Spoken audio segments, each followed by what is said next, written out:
Hello అందరికీ welcome back to కమలాస్ kitchen. ఈరోజు నేను ఒక సమ్మర్ స్పెషల్ మ్యాంగో రెసిపీతో మీ ముందుకు వచ్చేసాను. ఇంట్లో టైం లేనప్పుడు కర్రీ త్వరగా అయిపోవాలన్నా, అలాగే నోటికి కారకారంగా పుల్లగా ఏదైనా తినాలన్నా ఇది మస్ట్ అండ్ ట్రై రెసిపీ అండి.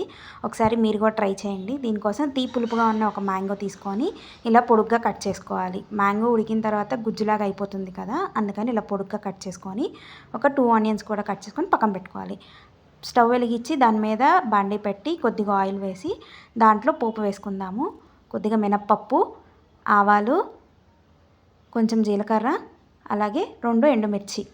ఇవి వేగిన తర్వాత మనం కట్ చేసుకున్నాం కదా ఉల్లిపాయ ముక్కలు, అవనేవి దీంట్లో వేసి వేయించుకోవాలి.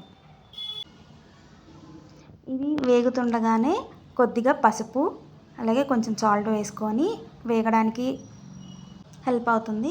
మొత్తం ఉప్పు పసుపు కలిసేలాగా కలుపుకున్నాక అవి కొద్దిగా మెత్తపడ్డాక మనం కట్ చేసుకున్న మ్యాంగో అనేది కూడా దాంట్లో వేసేసి మొత్తం ఉల్లిపాయ మామిడికాయ మొత్తం ఒకసారి కలుపుకోవాలి.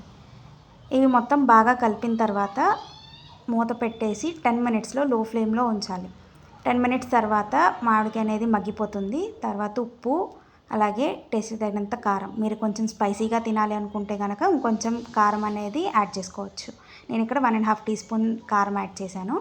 సో ఉప్పు కారం మొత్తం కలిసేలా కలుపుకోవాలి. ఇది లో ఫ్లేమ్ మీదే వండుకోవాలండి, లేకపోతే అడుగంటేస్తుంది కూర అనేది.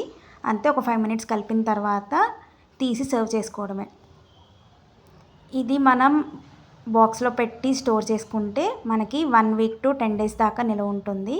ఇది వేడివేడి అన్నంలో వేసుకొని కలుపుకొని తింటే నోటికి రుచి భలే ఉంటుందండి. మీరు కూడా ట్రై చేయండి ఒకసారి. రెసిపీ ఎలా ఉందో కమెంట్ సెక్షన్లో కమెంట్ చేయండి. మా వీడియో మీకు నచ్చినట్టయితే please like, share and subscribe to my channel. Thank you.